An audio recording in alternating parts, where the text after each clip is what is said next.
Graça e paz, seja bem-vindo a esse tempo de estudo bíblico, reunião de oração com o pastor Alexandre. Que você se sinta acolhido e amparado pela presença do Espírito Santo, que seja um tempo bom para a sua vida e principalmente de crescimento espiritual. Nós queremos começar esse tempo cantando uma música chamada Sonda-me, e que Deus possa sondar o nosso coração e que se houver algum caminho mau, que Ele possa nos colocar no caminho da verdade. Vamos lá?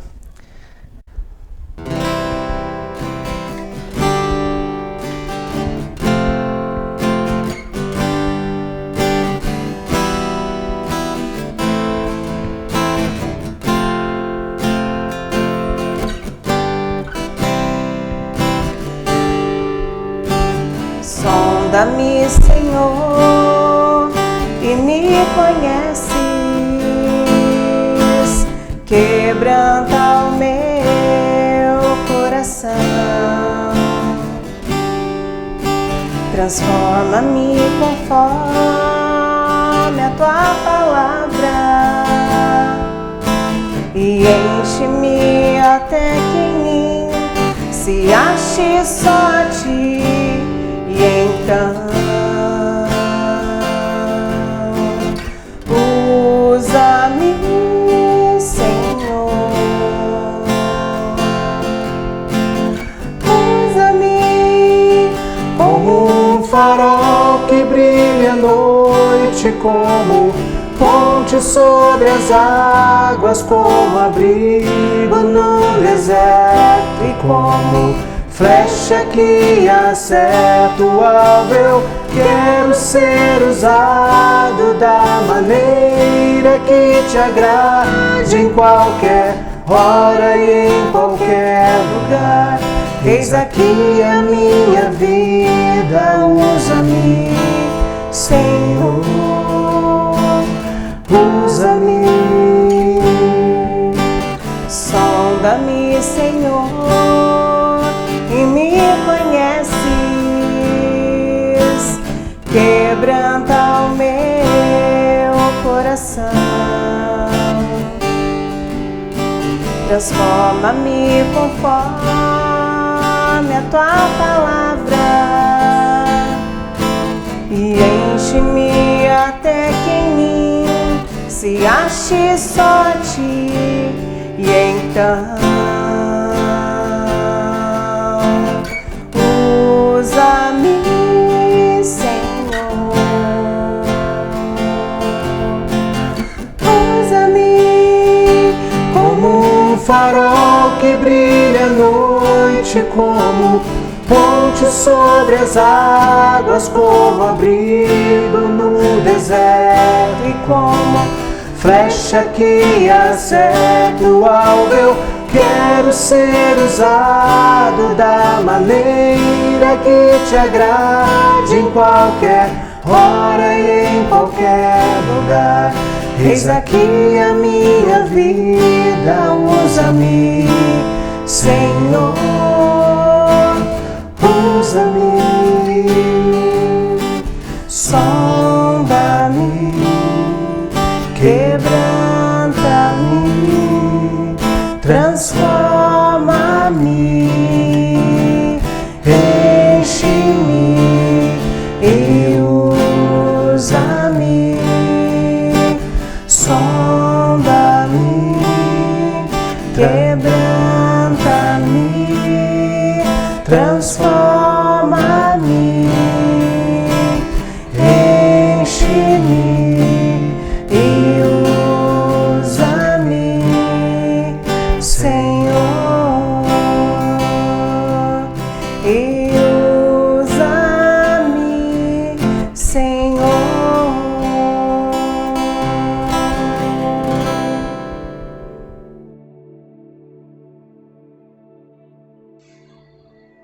A graça e a paz, meu irmão e minha irmã. Nós estamos aqui em mais um culto de estudo bíblico e oração perseverante. E o texto base do nosso estudo desta noite encontra-se no Salmo de número 139. E o tema que nós trabalharemos na nossa reflexão é aceitando a si mesmo. A palavra do Senhor, ela começa dizendo: Senhor, tu me sondas e me conheces. Sabes quando me sento e quando me levanto. De longe percebes os meus pensamentos. Sabes muito bem quando trabalho e quando descanso. Todos os meus caminhos te são bem conhecidos. Antes mesmo que a palavra me chegue à língua, tu já conheces inteiramente, Senhor. Tu me cercas por trás e pela frente e pões a tua mão sobre mim.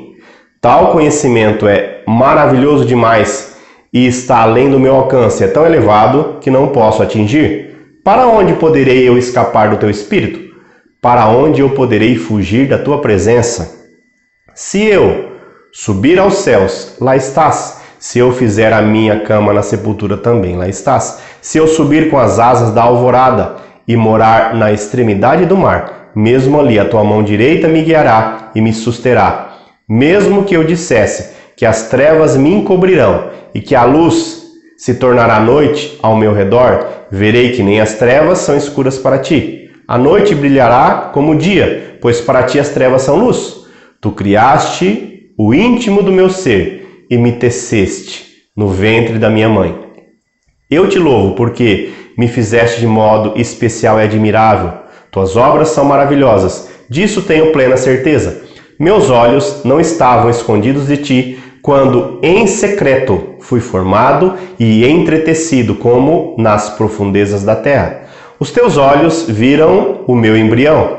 Todos os dias determinados para mim foram escritos no teu livro, antes de qualquer deles existir. Como são preciosos para mim os teus pensamentos, ó Deus! Como é grande a soma deles! Se eu os contasse, seriam mais do que os grãos de areia. Se terminasse de contá-los, eu ainda estaria contigo.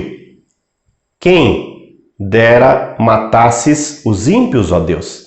Afastem-se de mim os assassinos, porque falam de ti com maldade. Em vão rebelam-se contra ti. Acaso não odeio os que te odeiam, Senhor?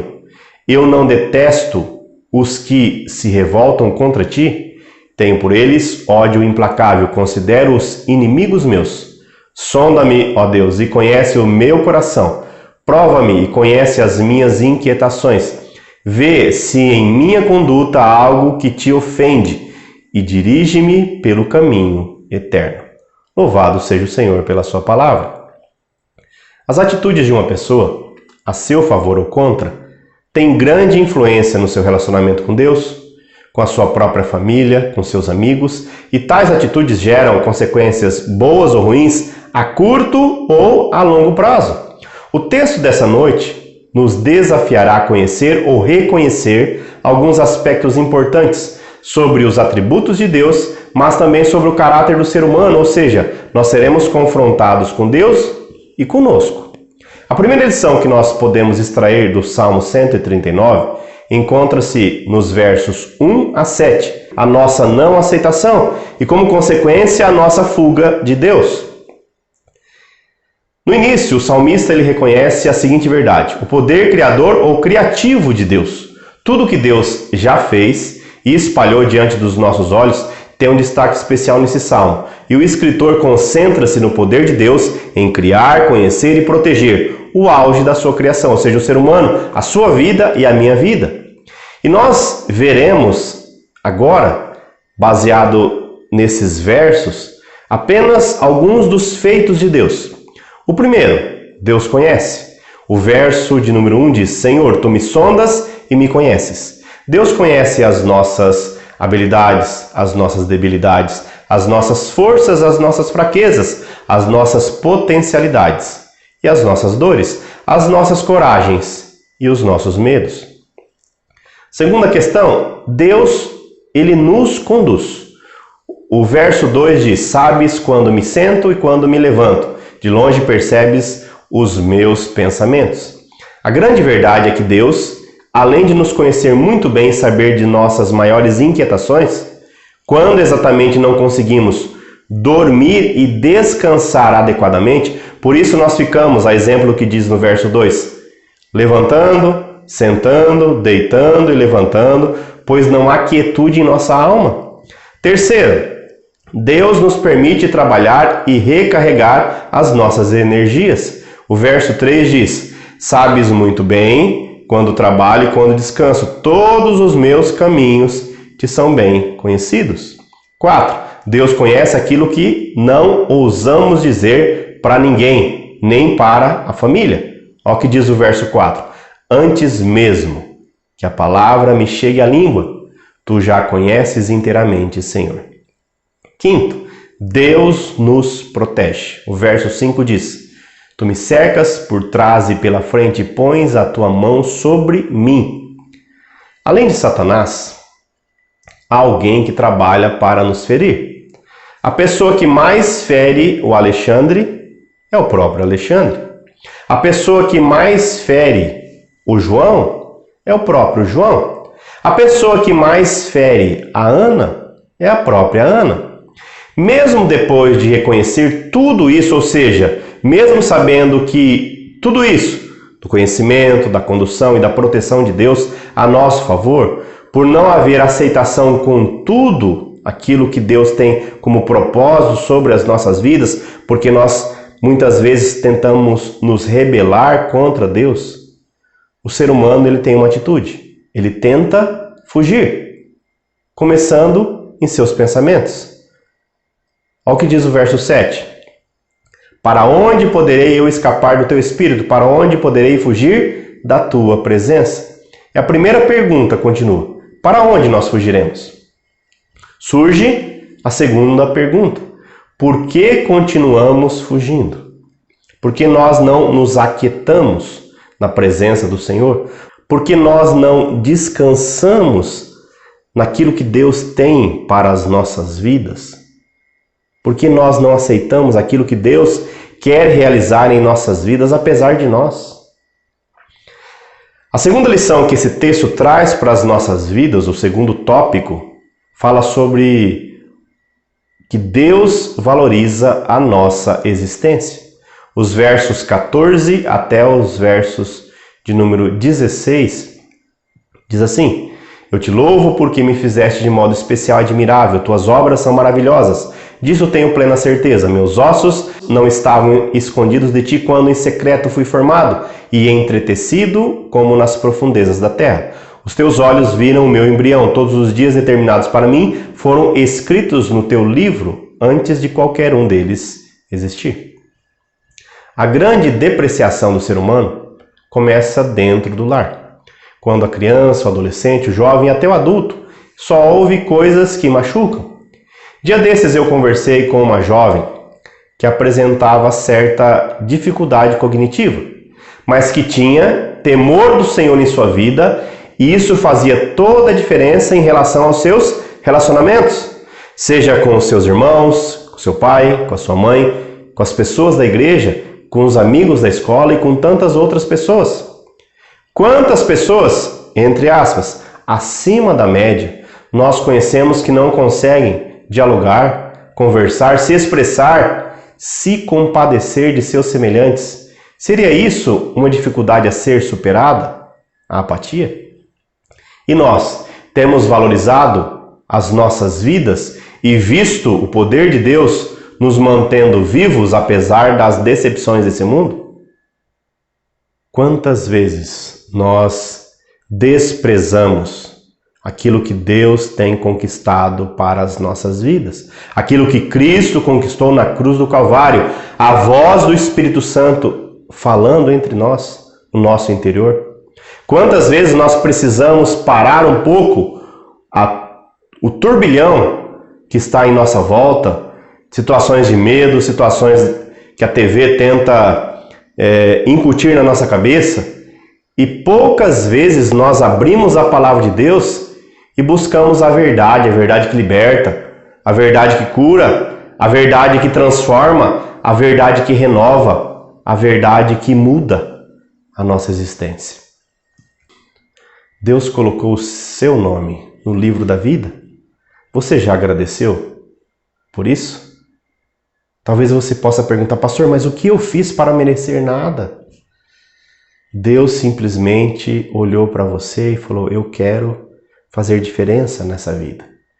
Que nós possamos agir como filhos de Deus, como eleitos do Senhor, como pessoas que podem fazer diferença com coisas pequenas, com coisas grandiosas, mas que nós possamos não cruzar os nossos braços, mas que as nossas mãos estejam estendidas, os nossos ouvidos atentos, os nossos olhares abertos para ver aquele que está precisando, carecendo de ajuda, e que nós possamos tomar atitudes concretas, não apenas ideias. A terceira e última lição que esse texto apresenta para nós é em defesa da integridade do Evangelho. Os versos 19 até 22 dizem: Quem dera matasses os ímpios, ó Deus. Afastem-se de mim os assassinos, porque falam de ti com maldade e em vão rebelam-se contra ti. Acaso não odeio os que te odeiam, Senhor? E não detesto os que se revoltam contra ti? Tenho por eles ódio implacável, considero-os inimigos meus. O salmista ele passa a identificar alguns inimigos que antes de serem seus inimigos, são inimigos do próprio Deus, pois tem duas atitudes covardes. O verso 19 diz que são assassinos, ou seja, tramam contra a vida. O verso 21 diz: odeiam e se revoltam contra o Senhor. Antes de pensar em nossos problemas, será que nós temos o mesmo rigor quando alguém se levanta contra as coisas e valores do reino de Deus? Talvez não seja muito fácil reconhecer que nossos problemas e dores não são os únicos nesse mundo, mas é necessário. O salmista, ele estava tendo esse tipo de dificuldade. Tanto é que ele roga a Deus, nos versos 19 e 22, para que o Senhor mate os ímpios. E nós? Qual é o nosso desejo para com aquele que não professa a mesma fé que nós? Qual é o nosso desejo em relação às pessoas que já tentaram ou conseguiram fazer algum mal contra nós? Eu não sei se vocês se lembram da vida de Jó.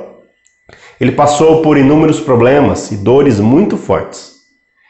Entretanto, mesmo Deus o amando e usando o seu testemunho como instrumento de libertação de vidas, Deus só o abençoou quando ele passou a clamar por seus amigos, cujos problemas eram evidentemente menores do que o dele, mas ainda assim eram problemas reais. Qual é a nossa maior riqueza? Família? Casa? Fé? Vocação? Sonhos? Eu não sei qual é a sua maior riqueza, mas você sabe. Nós estamos dispostos a defendê-la com todas as nossas forças? Será que a nossa conduta pode ser melhorada ou aperfeiçoada? Será que podemos mudar a nossa maneira de ver o mundo e tudo o que há em nossa volta? Concluindo, o texto ele conclui com um dos versos mais sinceros e úteis em nossos dias. O reconhecimento que Deus precisa continuar a sua obra, assim como o verso 1 afirma que Deus nos conhece, os versos 23 e 24 são necessários. Sonda-me, ó Deus, e conhece o meu coração. Prova-me e conhece as minhas inquietações. Vê se em minha conduta há algo que te ofende e dirige-me pelo caminho eterno. Que os versos 23 e 24 sejam uma constante em nossas vidas e que nós sejamos instrumentos úteis, apesar das nossas rachaduras, apesar de algumas manchas que Deus precisa tirar das nossas vidas, apesar do nosso gênio, mas que Deus possa nos usar como instrumentos úteis na sua obra. Vamos falar com Ele? Senhor nosso Deus, nós entregamos as nossas vidas nessa noite. Te louvamos, ó Pai, porque o Senhor é um Deus de milagre. Nesses 97 dias de vida do Daniel, o Senhor tem permitido que a mamãe Gal, que a Glaucia, esteja com ele, cuidando, amamentando, protegendo. E o Senhor tem colocado pessoas à nossa volta, próximo ou um pouco mais distante, mas que estão em intercessão por ele. Complete a boa obra na vida dele. Seu Pai, com cada uma das criancinhas daquela UTI neonatal e de outras tantas UTIs neonatais espalhadas pelo mundo, cuide também, ó Deus, de cada pai, de cada mãe, que mesmo tendo seu filho em perfeito estado, Talvez há um jugo que precisa ser quebrado. Há uma barreira que precisa ser ultrapassada. Há palavras que foram mal ditas ou mal interpretadas que precisam ser perdoadas. Trabalha, ó Deus, as nossas famílias, que nós possamos nos aceitar como nós somos, mas também reconhecendo que Deus pode transformar a nossa vida para que nós sejamos cada vez mais úteis na sua obra. O Senhor Deus, assim como não tirou o caráter dos homens e das mulheres do Antigo e do Novo Testamento, das Sagradas Escrituras, mas mesmo assim os usou como instrumento de vida, que o Senhor possa nos usar como instrumento de vida onde nós estivermos. Cuide, ó Pai, do pai de família em relação ao seu sustento. Cuide, ó Deus, de cada casal. Cuide dos filhos. Cuide do futuro da nossa igreja, que pertence a Cristo Jesus. Cuide, ó Pai, desses 117 anos que a IPI do Brasil celebra neste mês. Que o Senhor seja misericordioso conosco e que, assim como lá no passado, há 117 anos, nós fomos chamados de Igrejinha do Milagre, porque muitos falaram, ela não vai subsistir. Que as nossas vidas, que a nossa igreja, que os nossos sonhos continuem sendo um milagre do Senhor. Usa-nos da maneira que o Senhor quiser, Pai. Mas que nós não sejamos apáticos, que nós não sejamos mornos, que nós não sejamos, ó Pai, desligados com aquilo que acontece em nossa volta. Para isso, ó Pai, que o Seu Santo Espírito promova convencimento sobre as nossas vidas. Cuide dos nossos idosos, cuide daqueles que estão doentes, cuide daqueles que estão acamados, abençoe aqueles que fazem tratamento, abençoe as gestantes e também as futuras mães. Nós entregamos, ó Pai, essa semana na Sua presença. Trabalha, ó Deus, com as autoridades políticas, religiosas, administrativas, nas diversas esferas federais, estaduais ou municipal, para que o Senhor dê sabedoria. Como deve ser lidado, ó Deus, essa questão da pandemia, para que nós, ó Deus, também como filhos do Senhor, tomemos atitudes concretas em prol da vida, mas não acovardados.